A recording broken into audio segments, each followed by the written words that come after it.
Hello guys, welcome back to our channel. మధ్యాహ్నం అయితే సినిమాకి అయితే వెళ్ళడం జరిగింది. ఆయి సినిమాకి. ఎలా ఉన్నారండి అందరూ?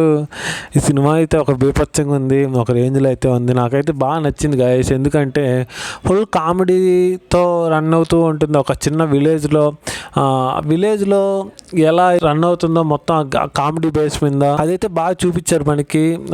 అజయ్ గారు కూడా డైరెక్టర్, ఆయనకి ఒక వేసుకోవాలి మనం. ఎందుకంటే సినిమా అంతా జరుగుతున్నంతసేపు మనకి ఎక్కడ అసలు బోర్ అయితే కొట్టదు. ఒక ఫుల్ కామెడీ సీన్స్తో కానీ అడల్ట్ కొంచెం కొన్ని సీన్స్ దగ్గర అయితే ఉంది. ఎక్కువ అయితే లేదు, నార్మల్గా అయితే ఉంది. ఫుల్ నవ్వుకోవచ్చు వాటితో. ఈ ముగ్గురు ఫ్రెండ్స్తో ఎలా ఉంటుందో ఫన్ మొత్తం సినిమాలో బాగా చూపించారు.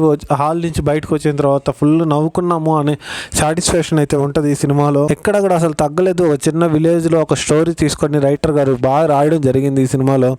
ఇంకా లవ్ సీన్స్కి వచ్చేటప్పటికి లవ్ స్టోరీకి ఈ ముగ్గురులో ఒక ఫ్రెండ్ అయితే ఎలాగైతే ఒక అమ్మాయిని లవ్ చేస్తాడు. వాళ్ళది కొంచెం కొన్ని ఫైట్ సీన్స్ లో కూడా సినిమాలో బాగా చూపించారు.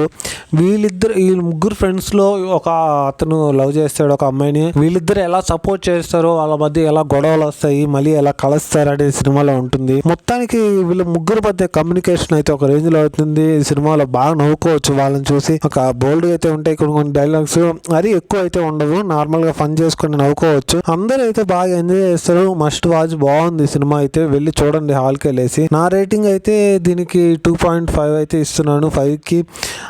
ఈ క్యారెక్టర్ లో హీరోయిన్ గా చేసిన ఆమె కూడా బాగా చేశారు. వీళ్ళిద్దరి మధ్య లవ్ స్టోరీ కూడా బాగా వర్కౌట్ అయింది ఈ సినిమా. ఆఫ్టర్ కమిటీ కుర్రోళ్ళు మొన్న వచ్చింది కదా, అలాంటి సినిమాని ఒక చిన్న బ్యాక్గ్రౌండ్ లో తీసుకొని ఇలాంటి విలేజ్ లోని ఇలాంటి సినిమాలు ట్రాక్ కానీ ఎక్కడికక్కడ అయితే రన్ అవుతూ ఉంటుంది. బాగా అయితే వెలివేషన్తో పోతూ ఉంటుంది ఫస్ట్ హాఫ్ అంతా. సెకండ్ హాఫ్ కొంచెం నార్మల్ అనిపించింది, కానీ సెకండ్ హాఫ్ కూడా బాగుంటుంది. ఆ కామెడీతో, హీరోయిన్ లవ్ ట్రాక్తో ఎక్కడా కూడా అసలు తగ్గలేదు సినిమా అంతా.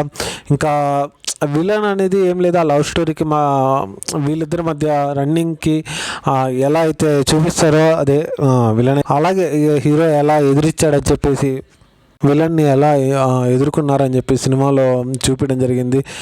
మీరైతే కంపల్సరీ అయితే సినిమా హాల్కి అయితే వెళ్ళి చూడండి. ఈ సినిమాతో బాగా ఎంజాయ్ చేస్తారు, బాగా నచ్చుతుంది, పిల్లలకు కూడా బాగా నచ్చుతుంది. మీకు ఈ రివ్యూ నచ్చితే సబ్స్క్రైబ్ చేయండి. Thank you guys.